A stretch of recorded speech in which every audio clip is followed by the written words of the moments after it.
Hey y'all, welcome back to Vivi's channel. So we're back in Patapsco, and I feel like recently I've been getting so much creative flow. I've been sticking more to routines. I've been making new routines. I've been recreating myself again. Um, my Instagram has seen a lot of changes from me, like from start to end, like till now. I mean, like people have seen me go through each and every single stage. Like I really wonder how my OG followers feel like just seeing me change. Like, to be honest, I've been through so many friend groups, I've been through so many cycles, I've been through so many lessons. Like, life is just a lesson and you gotta take it as it goes. But that's not the point of this video, but I appreciate those who know what I'm talking about. Love y'all. um but I feel like there's a lot that I had gathered from last year of how much I changed, because I reread like my diary, my journaling from like months, because I at least write once every month, and I journal a whole lot. Like I journal what the frick happened in that month if I haven't journaled in a while. And like, bro, I be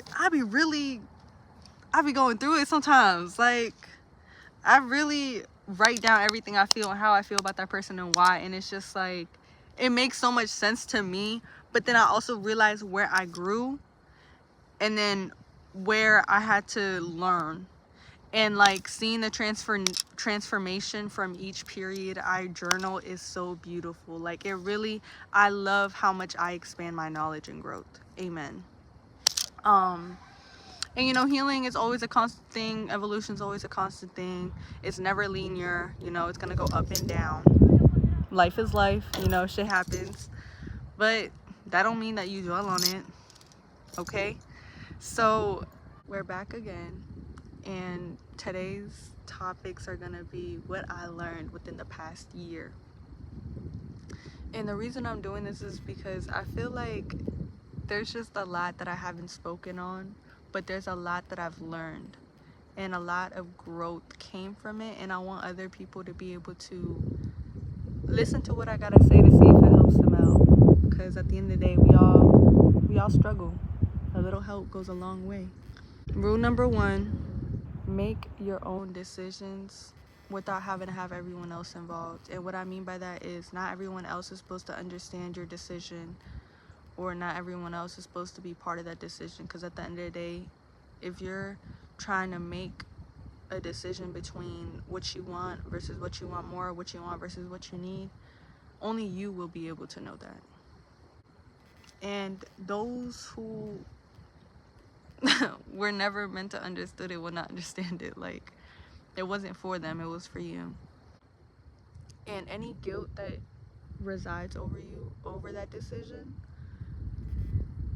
remind yourself and affirm to yourself that that was the best decision for me, and I find more peace in the decision. Rule number two: always have your own shit. Let's say someone's trying to get control over you. They can't, because your stuff is in your name, because it's your stuff. Like, I'm just saying, like, I feel like everyone should have their own independence, because you never know what could happen.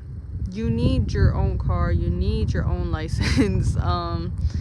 I would say you need your own bed to sleep at. Like, it's important, just because anything could happen and you never know like who could switch up or what could arise. You just always got to be prepared. Don't be scared to do things on your own. You're supposed to do them on your own. That's how you learn more about yourself. That's how you find yourself more. That's how you get to enjoy your peace alone. Like, I promise you, like, it's so healing. Rule number three: you're always gonna need that womanhood or that manhood. Okay, like, it don't matter what age you're at, how grown you is, how many people you don't got around you, growing that womanhood and that manhood is important, okay? The reason I say this is important is because that feeling of a community that's able to relate to each other and able to like understand each other more, it's like a healing feeling. It's a blessed feeling. When there's no negativity, no not toxicity in the community of womanhood that you have around you, it's so peaceful and healing. And it's nothing that you should be like, oh, there's no one around me like that. It just takes vulnerability. You have to be able to be vulnerable with others so others could be vulnerable with you and have that deep connection. That's really what it takes. And I feel like a lot of people don't understand that depth because they want to be mysterious and hidden and da-da-da. Like, I get it. I get if you don't want to share your business like that, but like, how else are you supposed to be comfortable around people if you're not able to open yourself up to new experiences and new things?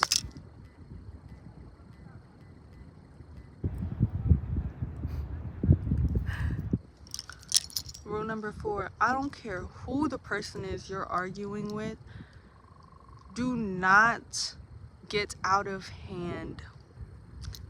And what I mean by that is the first instinct shouldn't be to raise your voice.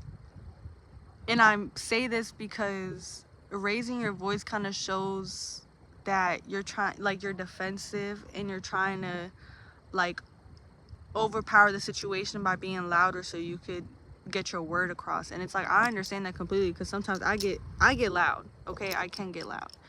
But when someone talks to you in a calm tone and you guys are genuinely trying to understand each other, that's more so of a conversation of the issue than when you're telling somebody what the issue is and you're yelling at them about how you're feeling. And that's not necessarily fixing anything. That's just more so creating the issue.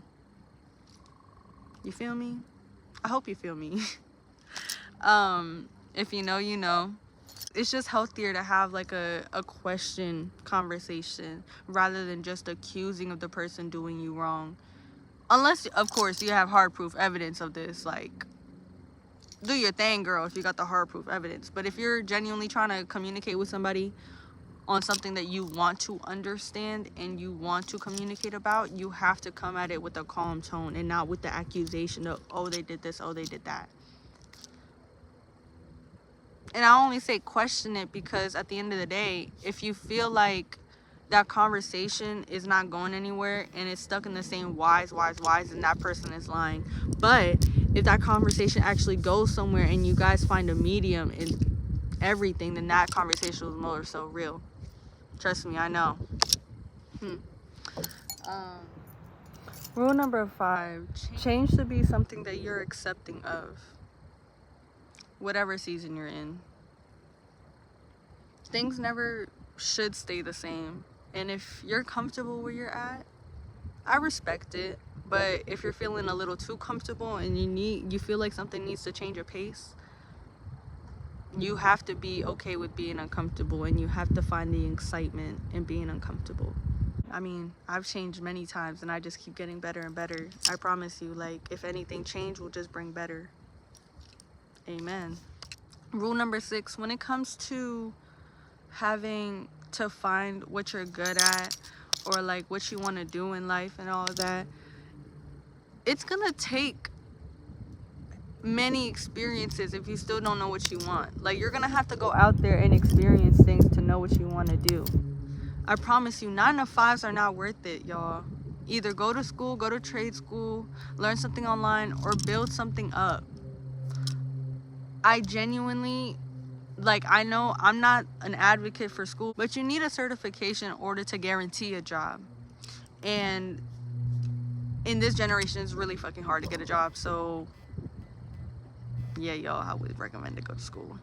But if you don't go to school and you can learn a craft outside of school and you could do things that create your own business outside of school, learn stocks, do good in a 9 to 5 and elevate through there, then that's terrific. I hope that works out for you. Amen. Rule number 7, take breaks. Like, for yourself, for your mental health, for your body. take breaks. And you know, like them school days that you guys have, them half days for healthcare Wednesdays or whatever, that's what I mean, like a break. It be hard out here. We be going through a lot as individuals, whether you're grown up, whether you're a kid, whether you're a teenager, bro. We be going through our own struggles, okay? We feel our own things. And instead of comparing them, we should just all acknowledge and be like, it's okay, we're here for each other. And that's how we build a healthier community, okay? We just check up on each other. We just gotta be there for each other. We shouldn't be scared asking for help, if I'm being honest. You should not be scared to text your homegirl, hey, I'm not feeling good. Do you think you can keep me company? Or, hey, I'm not feeling good. Can you get me something to eat? Can you get me something to drink? That should not be too much to ask for. And even so, it's gone to the point where money isn't even real to me. And I feel like that's such a healthy thing for me. And I, you know, in this economy, of course, you got to worry about money. But, like, it's not something I am attached to. If you need help, what you need? Like my homegirl, she's sick. What you need? She needs to talk about something. What you need? Like, it don't matter. I'm here to be able to lift anyone up that needs it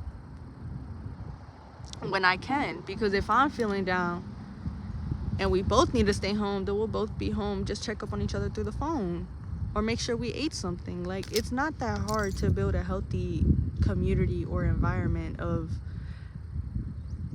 having that generosity to take care of others, because I'm able to take care of myself. That's what makes it so easy to take care of others, and I love it. I genuinely do. I have to recharge and cleanse and sleep a lot, but it's okay because I know that I help somebody else out. Amen.